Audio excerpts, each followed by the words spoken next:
మీకు ఏదో పట్టి పీడిస్తోంది, దోషం తెలియట్లేదు.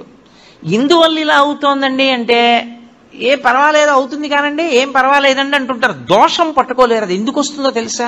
శ్రీచక్రం ఎక్కడో మహాత్ముల మనసు కష్టపెట్టడమో, లేకపోతే ఏదో చెయ్యకూడని దోషం ఏదో చేశారు, అది జాతకంలోకి దొరకదు, పీడిస్తూ ఉంటుంది. మీకు దొరకని దోషం పోవాలి అంటే ఒక్క నంది అభిషేకానికే పోతుంది.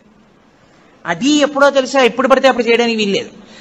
త్రయోదశి నాటి సాయంకాలం శివాలయంలో శివలింగానికి పొద్దున్న అభిషేకం అయిపోతుంది కాబట్టి అలంకారం చేసేసి రుద్రాధ్యాయంతో నందీశ్వరుడికి అభిషేకం చేస్తారు. అభిషేకం చేసి నంది మూర్తినంతటినీ కడిగి అలంకారం చేసి చందనం బొట్టు పెట్టి నందీశ్వరుడికి శివలింగానికి ఏకకాలంలో హారతిత్తితే సమస్త దోషములు ఉపశాంతి పొందుతాయి. శ్రీచక్రం టీవీ ఒక్క త్రయోదశి నాడే.